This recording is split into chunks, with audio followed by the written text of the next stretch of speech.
नमो नमः, नमस्ते। एक बार फिर से आपका स्वागत है व्याकरण वाली परिवार में।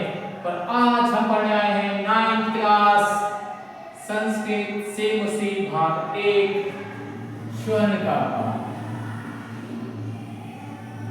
सोने का कौवा। क्या पढ़ने आए हैं? सोने का कौवा, स्वर्ण का कहानी आपको पहले भी मैंने एक बार सुना दी है। ये उसके पूरे प्रश्न उत्तर हैं, एक पद और एक वाक्य वाले, छोटे वाले और बड़े वाले। एक बार फिर से कहानी सुना देता हूं।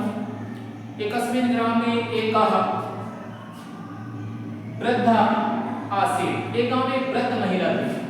तस्य पुत्री आसीत् स मनोहरा विनम्रा च आसीत्। उसकी बेटी थी जो विनम्र थी और मनोहरा थी। मनोहरा मन को हर लेने वाली, इतनी सुंदर। एकस्मिन् दिने तस्य प्रांगणे एकः आता है आगता।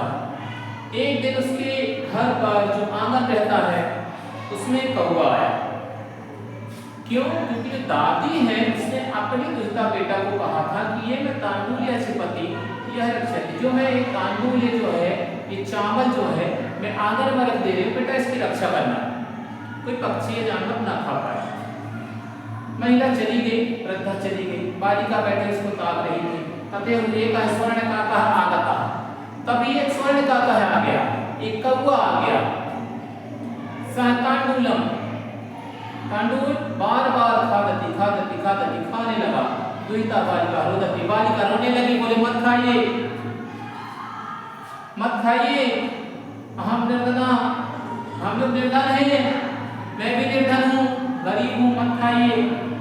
लेकिन कौवा खाता गया। पहली बार उस बालिका ने देखा एक स्वर्ण काका रजत चंचू। चंचू मतलब होता है चोंच, चांदी की चोंच वाला, सोने के पंख वाला ऐसा रे कौवा मैंने पहली बार देखा है। अब उस बालिका ने पहली बार देखा, अजीब लगा कि सोने का भी कौवा हो सकता है। मना किया, नहीं माना। उसने बुलाया है द्रमाद वही रक्षा सुग्रीवम प्रसादमस्ति प्रत्यकार्य आगच्छति। इस गांव के बाहर एक वृक्ष लगा है, वहां पर मेरा महल है, तुम वहां आ जाना, मैं तुम्हें इसका पारितोषिक दूंगा, मैं जो इसका आपको इनाम दूंगा। बालिका प्रातःकाल चली जाती है। प्रथम यह पश्यति ऊपरी, ऊपर देखती है। प्रथम सोपान, पहला जो सोपान रहता है मतलब सीढ़ी रहती है, कौवा जो सीढ़ी रहता है उस बालिका को देता हो चढ़ने के लिए, सोने की तो नहीं चढ़ती। दूसरी चांदी की, फिर भी नहीं चढ़ती। लेकिन तीसरे जब चांदी की सीढ़ी लगाता है तो वो बालिका ऊपर चढ़ जाती है। जब चढ़ जाती है तो है प्रसादम में उदास्यति, है स्वागत प्रातःहार क्या कहते हैं, नाश्ता। जैसे अपन पोहा सलेबी आलू बंडा खाते ना, वैसे। तो उन्होंने पहले स्वर्ण पात्रम, सोने के बर्तन में दिया, नहीं खाई। ठीक है। रजत पात्रम, चांदी के पात्र में दिया, नहीं खाई। फिर ताम्र, तांबे के दिया तो खाई। यह काका प्रसन्न है भगवत, काका प्रसन्न हो गया और प्रसन्न के रूप में एक मंजूषा दान, और उसने प्रसन्न होकर एक मंजूषा दे दी, एक पेटी दे दी, छोटी सी संदूक।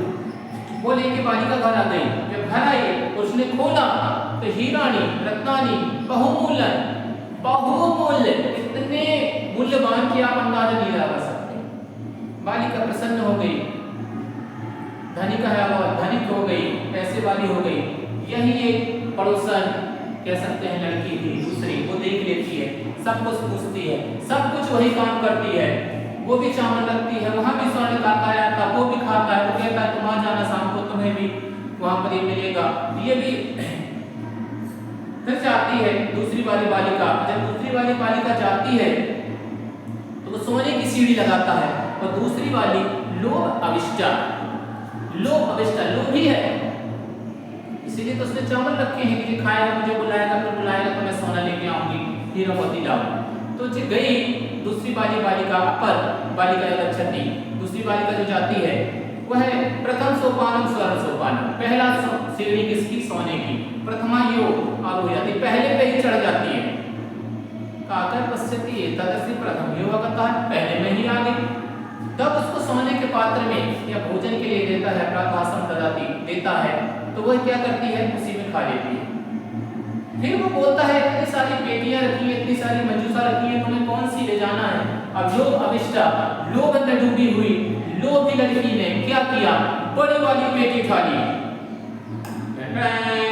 कौन सी वाली, बड़ी वाली। जब बड़ी पेटी उठा ली, घर आई, घर में जब उसने पेटी खोली, जैसे ही पेटी खोली भुजंग प्रकट हो गए। भुजंग मतलब समझते हो ना, क्यों, पहली ने जो खोला था वह लोभी नहीं थी, ईमानदार थी, इसलिए उसको सोना चांदी सब मिला। ये लोभी थी, इसलिए इसको कुछ नहीं मिला। इसलिए भैया लोभ ना करें, जितना है उतने में ही संतोष करें, निश्चित जीवन सुखमय रहेगा। ये चैप्टर की मैंने फिर से आपको कहानी सुना दी। अब इसके प्रश्न उत्तर कंप्लीट कर देता हूँ, ठीक है। चलो पहला एक पद है, माता काम आदेश, माता किसको आदेश दे गई थी कि चावल की रक्षा करनी है, तो पुत्री, पुत्री को, इसको पुत्री को। माता काम किसको आदेश दे गई, तो पुत्री, पुत्री को। याद कर लो, माता पुत्री, एक शब्द इसका ले लो, एक से ले लो, पुत्री माता।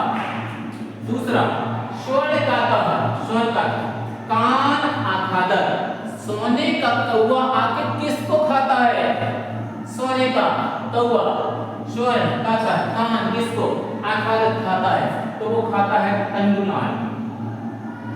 याद रहेगा तंडुलान, और तंडुलान तंडुलान तंडुलान तंडुलान किसको खाता है, तंडुलान को। याद रखना, अगर इसको पका दिया जाए तो ओदनम बन जाएगा, जिसे आप चावल कहते हैं।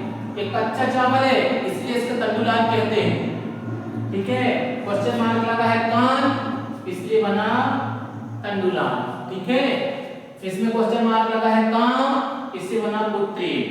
माँ इसमें आखिरी, माँ इसमें आखिरी, ना इसमें आखिरी, ना इसमें आखिरी, ठीक है ना। शायद आपको तो ये पता होगा कि क्वेश्चन मार्क केवल एक ही शब्द से बनता है, और किससे बनता है भैया, केवल का शब्द से। किससे, का से। संस्कृत हो चाहे हिंदी हो, जितने भी प्रश्नवाचक चिन्ह हो का से ही बनेंगे, और का वाला शब्द ही हटेगा, कुछ नहीं हटेगा। ये बहुत ध्यान से देखिएगा। अब तीसरे में चलते हैं, प्रसाद है कीदृशम वर्तते, प्रसाद मतलब होता है घर।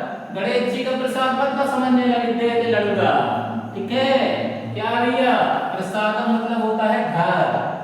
घर कैसा था, कीदृशम वर्तते, कैसा। देखो कीदृशम लगा है, कहां से चालू हो रहा है, मतलब यही हटेगा। स्वर्णमय, कैसा था घर, स्वर्णमय। कौवे का जो घर है वो किससे बना था, सोने का बना था। तो कौवे का घर किससे बना है, सोने से बना है। किससे, सोने।